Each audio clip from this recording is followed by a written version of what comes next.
എല്ലാവർക്കും കായാസ് ഹെൽത്തി കിച്ചണിലേക്ക് സ്വാഗതം. അപ്പോൾ ഇന്ന് നമുക്ക് വളരെ പെട്ടെന്ന് തന്നെ തയ്യാറാക്കാൻ പറ്റുന്ന ഒരു 4 മണി പലഹാരവുമായിട്ടാണ് ഞാൻ വന്നിരിക്കുന്നത്.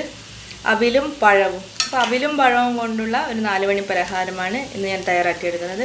വളരെ പെട്ടെന്ന് തന്നെ നമുക്കിത് ഉണ്ടാക്കിയെടുക്കാൻ പറ്റും. ഒരുപാട് സമയമൊന്നും വേണ്ട. അവിലും പഴവും മാത്രമേ വേണ്ടൂ. ഒരുപാട് ഇൻഗ്രീഡിയൻസിൻ്റെ ആവശ്യമൊന്നുമില്ല.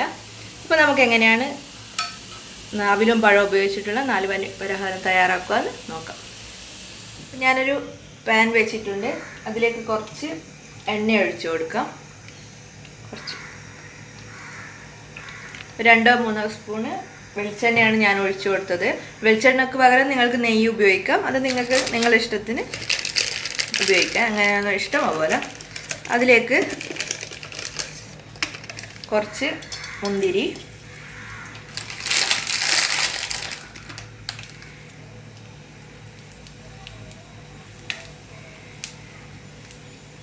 പിന്നെ കുറച്ച് അണ്ടിപ്പരിപ്പും ചേർത്ത് കൊടുക്കാം.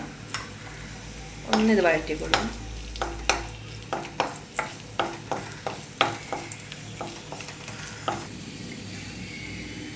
അപ്പോൾ നമ്മൾ അണ്ടിപ്പരിപ്പ് മുന്തിരിയൊക്കെ ഒന്ന് കളറ് മാറി തുടങ്ങിയിട്ടുണ്ട്. ഇനി ഇതിലേക്ക് കുറച്ച് തേങ്ങ ചേർത്ത് കൊടുക്കാം.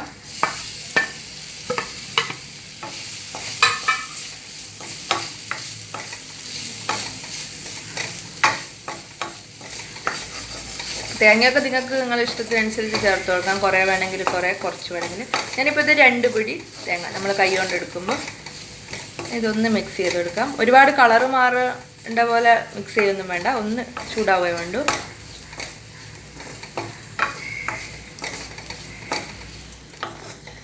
ഇപ്പോൾ തേങ്ങ നന്നായി ഒന്ന് മിക്സ് ആയിട്ടുണ്ട്. നല്ലൊരു മണക്ക വന്നിട്ടുണ്ട്. ഞാൻ ഇതിലേക്ക് ചേർക്കാൻ പോകുന്നത് പഴമാണ്, നമ്മളെ നേന്ത്രപ്പഴം. ഇതിപ്പോൾ ഒരു വലിയ നേന്ത്രപ്പഴം ഞാൻ ചെറുതായി ഒന്ന് അരിഞ്ഞതാണ്, അത് ചേർത്ത് കൊടുക്കാം.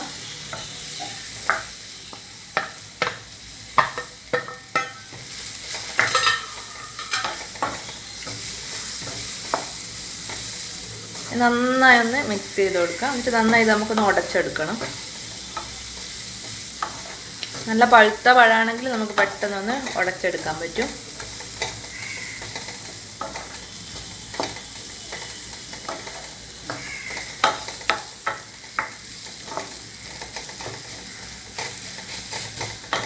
നന്നായി ഒന്ന് നമുക്കിത് മിക്സ് ചെയ്ത് കൊടുക്കാം.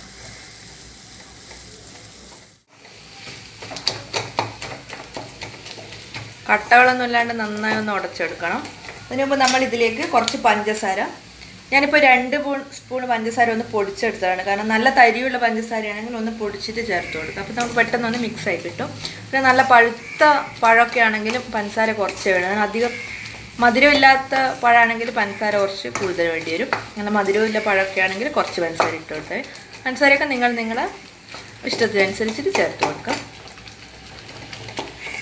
ഇനി ഇതിലേക്ക് കുറച്ച് ഏലക്കാപ്പൊടി, ഏലക്ക പഞ്ചസാരയും കൂടിയിട്ട് ഒന്ന് പൊടിച്ചെടുത്തതാണ്.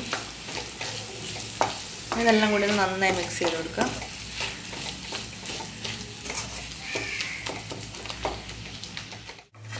അപ്പം നമ്മളെ പഴമൊക്കെ നന്നായി മിക്സ് ആയിട്ടുണ്ട്. നന്നായി ഒന്ന് ഉടച്ചെടുത്തിട്ടുണ്ട്.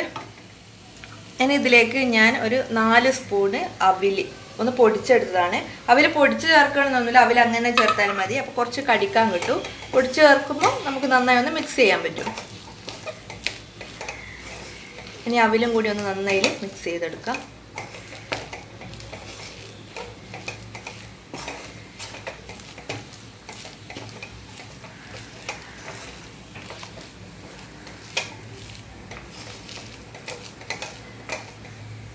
അവിൽ പൊടിച്ചതിട്ട് നന്നായി മിക്സ് ചെയ്തിട്ട് അതിലേക്ക് ഞാൻ ഒരു പിടി പൊടിക്കാത്ത സാധാരണ അവിൽ കൂടി ചേർത്ത് കൊടുക്കുന്നുണ്ട്.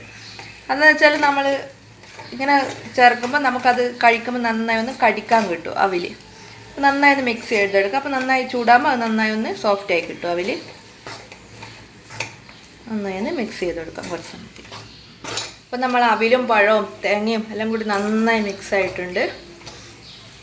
അവിൽ ചൂടായപ്പോൾ നന്നായി ഒന്ന് സോഫ്റ്റായി വന്നിട്ടുണ്ട്. നിങ്ങൾക്ക് വേണമെങ്കിൽ നിങ്ങൾക്ക് ഇഷ്ടപ്പെട്ട ഡ്രൈ ഫ്രൂട്ട്സൊക്കെ ചേർത്ത് കൊടുക്കാം. നമുക്ക് തീ ഓഫ് ചെയ്യാം. ഇത് കുറച്ച് തണിഞ്ഞതിന് ശേഷം നമുക്കൊന്ന് ഉരുളകളാക്കി ഒന്ന് ഉരുട്ടിയെടുക്കാം. അപ്പോൾ ഇനി നമുക്ക് വേണ്ടത് ഇപ്പോൾ ഞാനൊരു 3 സ്പൂൺ മൈദയിൽ കുറച്ച് വെള്ളം ഒഴിച്ചിട്ട് നന്നായി മിക്സ് ചെയ്തെടുത്തതാണ്. ഒരു മീഡിയം മിക്സ്, അതായത് ഒരുപാട് ലൂസാറും ഒരുപാട് ടൈറ്റ് വേണ്ട അങ്ങനെ. പിന്നെ ഇത് ബ്രെഡ് ക്രംസ് ആണ്. അപ്പോൾ നമ്മളിത് ചെറിയ ചെറിയ ഉരുളകളാക്കിയിട്ട് മൈദയിൽ മുക്കി എന്നിട്ട് ബ്രെഡ് ക്രംസിൽ മുക്കിയെടുക്കും. നന്നായി തഴഞ്ഞിട്ടുണ്ട്. ഇതിങ്ങനെ തന്നെ കഴിക്കാനും നല്ല ടേസ്റ്റാണ്. കുട്ടികൾക്കൊക്കെ ഒരുപാട് ഇഷ്ടപ്പെടും. നമ്മളിതിനകത്ത് ചെറിയ ചെറിയ ബോൾസ് ആക്കി എടുക്കുക. ഇങ്ങനെ തന്നെ വേണമെന്നൊന്നുമില്ല, നിങ്ങൾക്ക് ഇഷ്ടമുള്ള ഷേപ്പിലാക്കാം.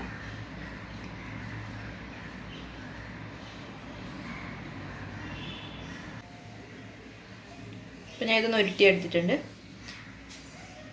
നമുക്കിതൊന്ന് ഈ മൈദയിൽ മുക്കിയെടുക്കാം. ഇത് ബ്രെഡ് ക്രംസിലൊന്ന് മുക്കിയെടുക്കാം.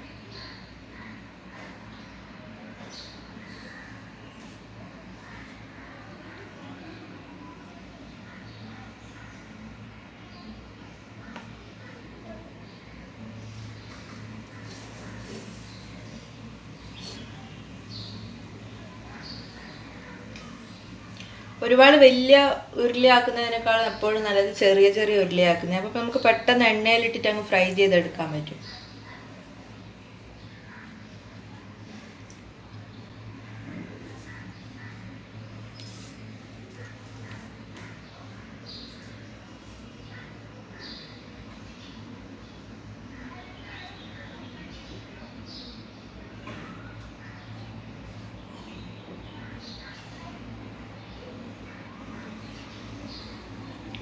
അതുപോലെ തന്നെ നമുക്ക് ബാക്കിയെല്ലാം ചെയ്തെടുക്കാം.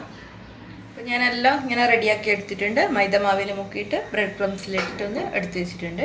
അത് നമുക്കിതൊന്ന് എണ്ണയിലിട്ടിട്ട് ഫ്രൈ ചെയ്തെടുക്കാം. അപ്പോൾ എണ്ണ ചൂടാകാൻ വെച്ചിട്ടുണ്ട്. നമുക്ക് ഓരോന്നായി എണ്ണയിലിട്ട് കൊടുക്കാം.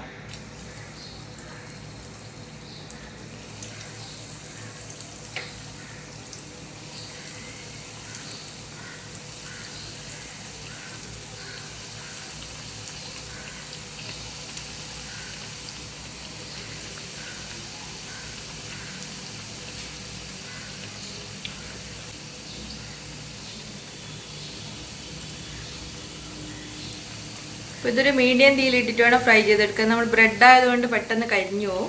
ഒരു മീഡിയം തീയിലിട്ട് നമുക്ക് തിരിച്ച് മറിച്ചിട്ടിട്ട് നല്ലൊരു ഗോൾഡൻ കളറായിട്ട് ഫ്രൈ ചെയ്തെടുക്കാം. അപ്പോൾ നമുക്കിതൊന്ന് മെല്ലെ തിരിച്ചിട്ട് കൊടുക്കാം. ഒരു സൈഡ് റെഡി ആയിട്ടുണ്ട്. തിരിച്ച് മറിച്ച് വിട്ടിട്ട് എല്ലാ സൈഡും നമുക്കൊരു ഗോൾഡൻ കളറാക്കി എടുക്കണം. പെട്ടെന്ന് തന്നെ നമുക്കിത് തയ്യാറാക്കി എടുക്കാം പറ്റും. അങ്ങനെ ഒരുപാട് സമയമൊന്നും വേണ്ട.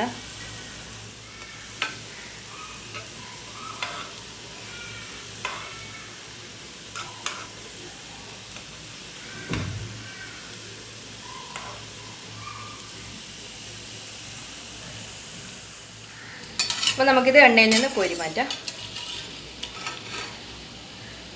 ആ മുന്തിരിയൊക്കെ നന്നായി ഒന്ന് ഫ്രൈ ആയി വന്നിട്ടുണ്ട്, നമുക്ക് കാണാൻ പറ്റും.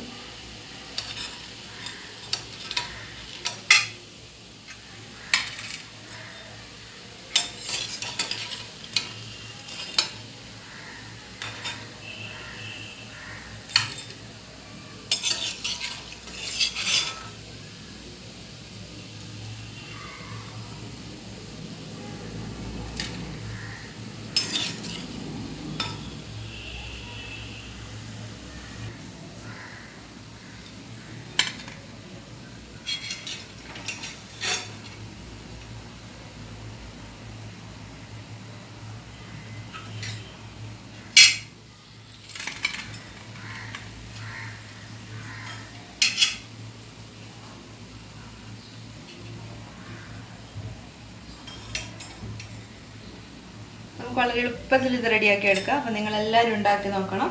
നിങ്ങൾക്ക് എല്ലാവർക്കും ഇഷ്ടപ്പെടും. നല്ല ടേസ്റ്റാണ്, കുട്ടികൾക്കൊക്കെ ഒരുപാട് ഇഷ്ടപ്പെടും. അപ്പോൾ നിങ്ങളെല്ലാവരും ഉണ്ടാക്കി നോക്കുക. പിന്നെ മറ്റൊരു വീഡിയോയുമായി വീണ്ടും വരാം. വീഡിയോ ഇഷ്ടമായെങ്കിൽ ലൈക്ക് ചെയ്യുക, സബ്സ്ക്രൈബ് ചെയ്യുക.